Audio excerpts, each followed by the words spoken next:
할렐루야. 하나님의 놀라우신 은혜와 축복이 여러분들과 함께 하시기를 주님의 이름으로 간절히 축복합니다. 지금 두 개의 태풍이 쌍으로 올라오고 있습니다. 그래서 지금 어제부터 계속 비가 내리고 있는데, 이런 가운데서 나온 여러분들의 믿음이 무슨 믿음? 진짜 믿음.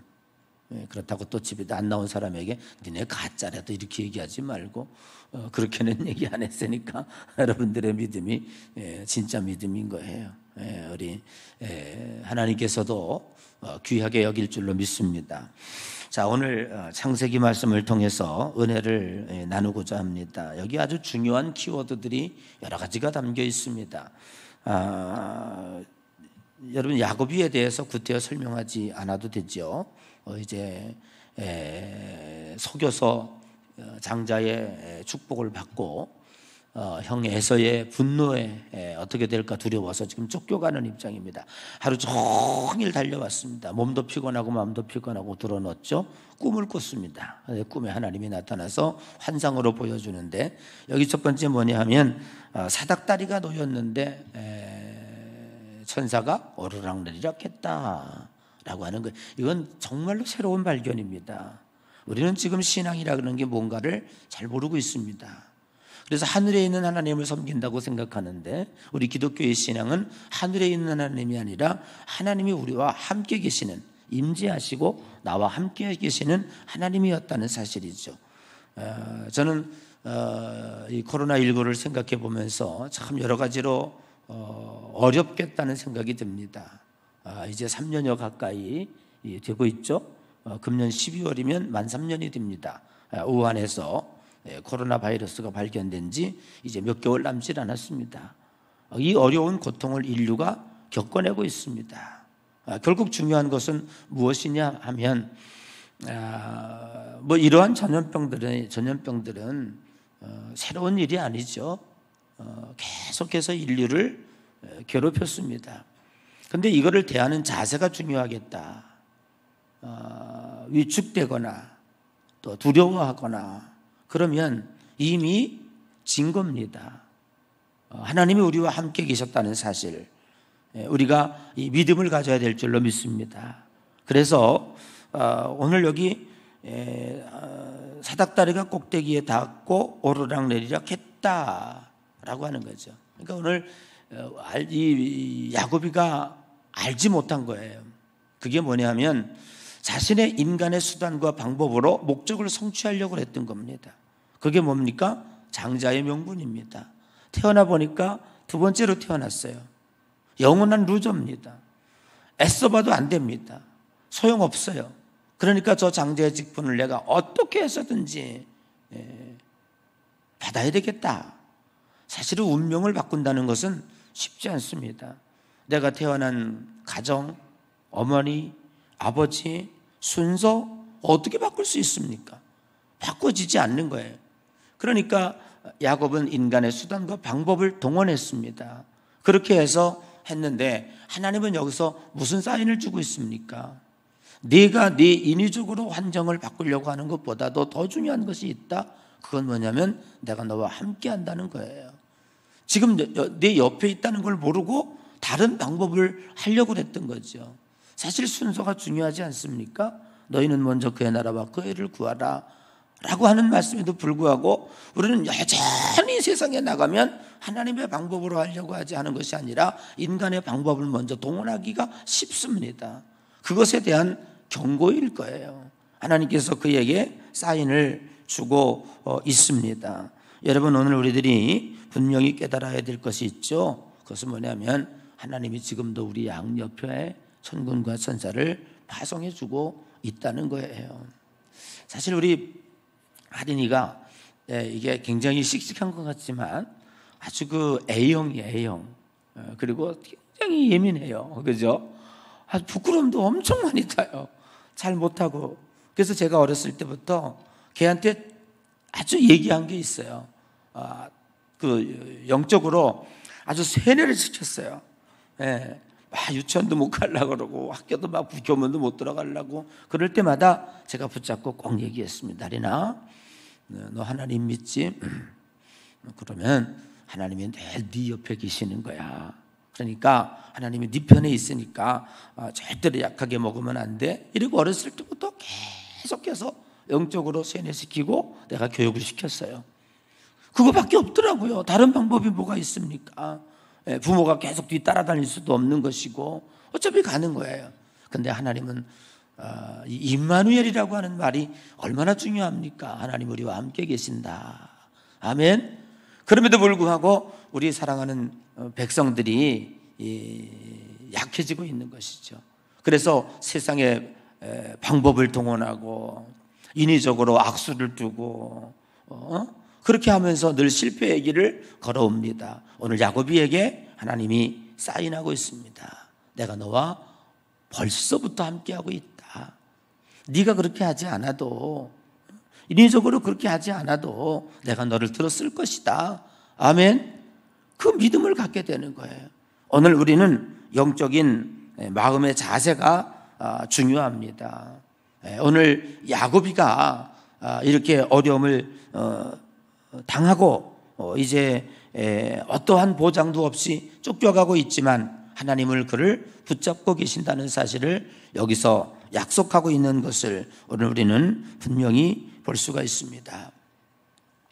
그럼에도 불구하고 여기 16절에 야곱이 잠이 깨어 이르되 여호와께서 과연 여기 계시거늘 내가 알지 못하였도다 고백하고 있잖아요.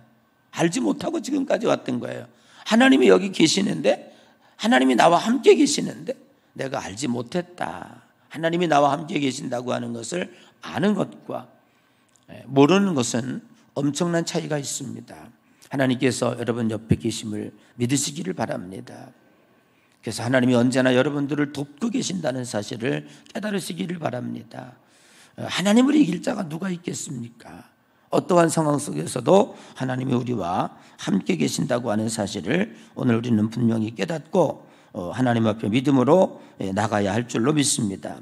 이제 하나님은 우리들에게 명령을 내립니다. 이제 야곱이 깨었지요. 그러면서 하나님이 약속합니다. 너의 조부 아브라함에게 약속한 것 내가 다 이루어 주리라. 이제 일어나. 어떻게 하라고요? 동서남북으로 퍼져나갈지라. 너를 통해서 만물이 다 복을 받게 하겠다라고 하는 것입니다. 사실은 야곱에게는 장점이 너무나 많습니다. 하나님이 야곱과 함께 할 수밖에 없는 장점이 있어요. 몇 가지 들어볼까요? 첫째는요, 야곱은 그래 장자의 가치를 알았습니다. 그의 수단과 방법은 매우 잘못된 것입니다. 에서와 야곱의 차이점이 뭐냐면, 에서는 자기가 가지고 있는 이 장자의 신분이 얼마나 중요한지를 잘 몰랐던 사람입니다. 배가 고프다고? 팥죽 한 그릇에 그걸 팔아요? 있을 수도 없는 얘기예요. 여러분, 우리가 이 세상을 살아갈 때 하나님이 누구와 함께 하냐는 거예요. 지금 하나님이 함께 하는 것은 중요해요. 지금 야곱이가 결코 옳은 행동을 한 것이 아니에요.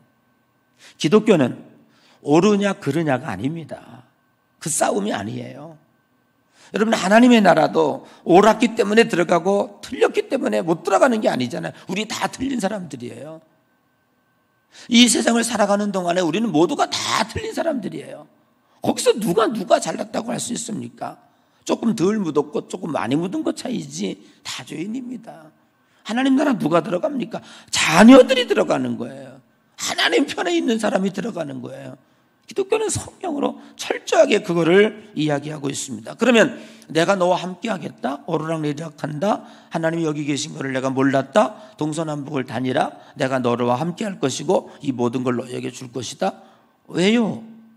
하나님은 그를 특별히 봤다는 거예요. 야곱이에게는 남다른 자세가 있었다. 야곱이와 야곱이 다른 점이 그거예요. 에서가 다른 점은, 에서는 장자의 신분의 가치를 몰랐고 야곱은 그 가치가 얼마나 중요한 것을 알았다라고 하는 것입니다. 여러분, 오늘 우리가 깨달으시기 바랍니다. 신앙생활하는 사람들 두 종류가 있어요. 내가 구원받았다는 사실에 대해서 감격하고 내가 하나님의 자녀가 됐고 하나님의 백성이 됐고 그리스도인이 되었다는 것에 대해서 정말로 그 소중한 가치를 알고 믿는 사람이 있고, 아니면 밥상에 앉아서 주인이 그냥 개벽다기 하나 주면은 그거 침 질질 흘리면서 그거 받아 먹으려고 앉아있는 그러한 태도로 믿는 사람이 있어요. 여러분, 오늘 여기 새벽에 나온 분들은 그런 분이 아니리라고 믿습니다. 예? 그런 분이 아니리라고 믿습니다. 주인의 상에서 떨어지는 개벽다구 하나를 얻어 먹으려고 그러고 종교생활하는 자들이 아니라 주인의 상이 다 내 거요. 아멘. 주인의 밥상이 다 내 거요. 하나님이 다 너에게 주리라고 그랬습니다. 오늘 우리가 신앙생활하면서 하나님이 함께 하시는 사람 누굴까? 오늘 깨닫고 돌아가셔야 됩니다. 저는 야곱은 그 가치의 중요성을 알았던 사람이었다. 오늘 여러분도 하나님이 나에게 준 이 신분, 자녀, 이게 얼마나 소중한가를 깨닫고 돌아가는 여러분 되시기를 주님의 이름으로 간절히 축복합니다. 어떠한 어려움 가운데서도 우리는 그리스도인의 자세를 버리면 안 돼요. 여러분 보세요. 야곱의 두 번째 장점은 열정입니다. 어떤 상황 가운데서도 포기하지 않는 열정과 믿음이 있었다는 거예요. 여러분은 하나님은 누구를 좋아하느냐? 어느 사람 편에 서기를 원하느냐? 열정 있는 사람 편에 섭니다. 네? 자기의 형편과 처지를 비관하고 나는 할 수 없어, 나는 안 돼, 이러는 사람은요 하나님의 편이 들 수가 없어요. 네. 그런 사람은요 어떤 것도 이룰 수가 없습니다. 오늘 여러분 열정의 회복을 가지시기를 주님의 이름으로 간절히 축복합니다. 어떤 상황 가운데서도 기죽지 마시고 어떤 상황 가운데서도 포기하지 마시고 하나님 앞에 믿음을 갖고 온전하게 서시기를 주님의 이름으로 간절히 축복합니다. 그런 야곱에게 축복하고 있잖아요. 그런 야곱에게 너 누운 자리를 내게 줄 것이다. 동서남북을 바라봐라. 그렇게 말씀하고 있습니다. 하나님은 이런 것 같아요. 하나님은 누구 편이냐 그렇게 할 때 똑똑한 자의 편이 아니라 하나님은 열정의 소유자의 편이다. 저는 그렇게 정의를 내릴 수가 있어요. 왜? 성경에 다 그 하나님이 쓰신 사람을 보면 그런 사람들 같아요. 바울 못된 사람이잖아요. 그죠? 진짜 못된 사람입니다. 우리 믿는 사람 다 잡아다 죽였으니까. 그런데 하나님은 그 뭘 보냐? 열정을 본 거예요. 한번 뭐에 꽂히면 올인하는 그러한 성격이 있었다는 것이죠. 방향만 바꿔주면 돼요. 그죠? 방향만 바꿔주면 돼요. 근데 날이 무딘 칼은 방향을 100번 바꿔줘도 쓸 수가 없어요. 날카롭게 서 있는 칼은 손만 들려주면 되는 거예요. 강도에게 들려있는 거 빼어서 의사에게 들려주면 되는 거예요. 그러면 사람을 살리는 거예요. 그걸 뺏어서 주방장에게 들려주면 인류 요리가 나오는 거예요. 그런데 날이 서 있지 않는 것은요 어떤 누구가 들어도 아무것도 할 수가 없는 거예요. 그러므로 하나님은 똑똑한 자의 편이 아니라 열정의 소유자다. 옛날에 그 김익두 목사님이라는 분이 있었으면 여러분 잘 아시죠? 하도 우리 어렸을 때 간증을 들었잖아요. 깡패잖아요. 예. 그가 그의 세 가지 특징을 그 전에 그 부흥사가 한번 그분의 그 캐릭터를 분석을 했더라고요. 그분이 어떤 사람이냐? 첫째, 단순한 사람이에요. 그거를 아는 사람이 김익두를 소개할 때 이건 단순한 사람이야, 단순한 사람이야. 아주 단순합니다. 예, 그래 깡패가 된 거죠. 두 번째는 배우지를 못했어요. 아주 무식합니다. 예, 무식해요. 그 다음에 세 번째는 그를 옆에 있는 사람들이 평가하잖아요. 아주 성격이 더럽다는 거예요. 예. 그런데 하나님은 왜 그를 회개시켜서 목사로 썼을까라고 하는 거죠. 그에게는요 남다른 열정이 있었습니다. 예. 단순하고 무식하고 성격도 더럽지만 그는 뭔가 하면 한다 하면 남다른 열정이 있었기 때문에 하나님의 그를 방향을 바꿔서 하나님의 복음을 전하는 목사로 사용한 줄로 믿습니다. 사랑하는 여러분, 우리 코로나 때문에 기죽지 맙시다. 아멘. 기죽지 마시고 돈이 없지 가오가 없냐? 우리 옆 사람에게 인사 한번 해봐요. 시작. 돈이 없지 가오가 없냐? 까짓 거, 그죠? 네. 어디 가서도 기죽는 사람은 안 돼요. 열정이 식어지면 안 돼요. 포기하면 안 돼요. 네. 어떤 상황 가운데서도 하나님이 나와 함께 하시면 나는 반드시 승리할 것이다 라고 그러한 믿음을 가져야 됩니다. 하나님은 누구를 좋아할까? 마지막입니다. 하나님, 이 야곱은 하나님 앞에 무릎을 꿇을 수 있는 사람이에요. 네. 죽어도 고집 부리는 사람이 있잖아요. 자기 인간의 방법으로. 야곱은 결국에 하나님 앞에 무릎을 꿇었습니다. 하나님이 축복하지 아니하면 절대로 이걸 놓을 수가 없습니다. 무릎으로, 기도로 승부를 거는 거예요. 여러분, 기도밖에 답이 없는 줄로 믿습니다. 또한 상황 가운데서도 기도는 우리들에게 매우 중요한 영적인 의미를 가지고 있습니다. 여러분, 절대로 기도는 수단이 아닙니다. 네. 기도가 무슨 샤머니즘에서 정한수를 떠놓고 백일정성을 드리고 빌고 그런 방법이 아니에요. 기도라고 하는 것은 뭐냐면 하나님을 하나님으로 인정하는 거예요. 하나님을 하나님으로 인정하는 거예요. 그리고 나는 하나님 앞에 무릎을 꿇었다는 거예요. 항복했다는 거예요. 여러분, 우리가 항복하지 아니하면 하나님은 절대로 역사하지 않습니다. 하나님 앞에 항복했다는 거예요. 천부의 의지 없어서 손들고 옵니다. 주 나를 박대하시면 나 어디 가겠습니까? 하나님 내게 축복하여 주십시오. 지금까지 우리는 인류는 싸움이 그거예요. 하나님과 인간의 싸움인 거예요. 사실 어떻게 보면 지금도 이 코로나는 누구와의 싸움입니까? 인류의 문명과 하나님과의 싸움이에요. 빨리 손을 들을 때 우리는 승리하게 될 줄로 믿습니다. 겸손하게 살아가야죠. 예.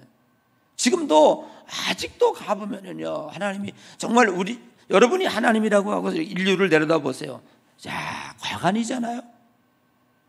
소망이 있습니까? 대단히 노아 시대 때나 지금이나 다를 게 뭐가 있습니까? 우리가 그런 차원에서 볼 때에 참 어렵다. 하나님이 좋아하는 사람은 바로 이런 사람이다. 하나님을 하나님으로 인정하고, 그래서 내가 기도한다 라고 하면 하나님 앞에 항복한 거예요. 그게 벌써. 아멘. 기도한다. 하나님, 내가 기도합니다. 그러면은 그 기도의 수단이 되는 게 아니라 기도할 때 벌써 그 자세가 하나님, 나는 항복했습니다. 하나님이 도와주지 않으면 아무것도 안 됩니다라는 내용이에요. 하나님은 누구를 좋아하느냐? 항복하는 사람을 좋아하는 거예요. 고집 부리고 떼쓰고 자기 힘으로 발버둥치고 그러면 그럴수록 더욱더 깊이 빠져들어간다고 하는 사실을 오늘 우리는 깊이 생각해야 될 줄 믿습니다. 아멘. 정리합니다. 코로나19 우리가 다가옵니다. 우리에게 위기일 수 있습니다. 그러나 오늘 야곱이에게 하나님이 보여줬잖아요. 뭘 보여줬습니까? 사닥다리가 있었어요. 천사가 오르락 내리락 했어요. 야곱이 뭐라고 고백했어요? 하나님이 여기 계시거늘 내가 이전에 알지 못하였도다라고 고백을 했습니다. 하나님이 야곱과 함께 했습니다. 그럼 하나님이 함께 했는데 왜 하나님은 야곱을 좋아했을까? 아멘. 내가 하나님을 믿고 내가 하나님을 좋아하고 그거보다 오늘 야곱이 측면에서 분석해 보면 하나님이 야곱을 좋아했다. 오늘도 여러분 적용해 보면 주야 믿습니다. 내가 믿는다고 고래고래 소리 지르는 것보다 이렇게 보니까 하나님이 믿어지는 사람, 하나님이 그런 사람 편에 함께 한다는 거죠. 그럼 야곱이의 뭐가 달랐을까라는 거예요. 첫째는 가치를 알았다. 중요한 게 뭔 줄을 알았다. 어떤 것에 우리의 삶을 목적을 걸지 그 목적을 분명히 알았다는 거죠. 여러분의 자녀가 내가 얼마나 대단한 사람인가를 여러분 스스로 인식하시기를 주님의 이름으로 간절히 축복합니다. 두 번째는 열정과 인내와 끈기와 어떤 상황 속에서도 굴하지 않는 그 믿음을 가진 하나님은 그런 사람을 좋아했다라는 거죠. 세 번째는 하나님께 항복하는 사람. 기도는 무릎 꿇는 거예요. 무릎 꿇는다는 건 항복하는 거죠. 나 자신을 버리고 주님을 인정하고 받아들일 수 있는 하나님은 그런 사람에게 역사하는 줄로 믿습니다. 오늘도 이 밤에 이 말씀을 꼭 붙잡고 오늘 간절히 기도하시다가 주님 만나고 돌아가는 귀한 여러분 되시기를 주님의 이름으로 간절히 축복합니다.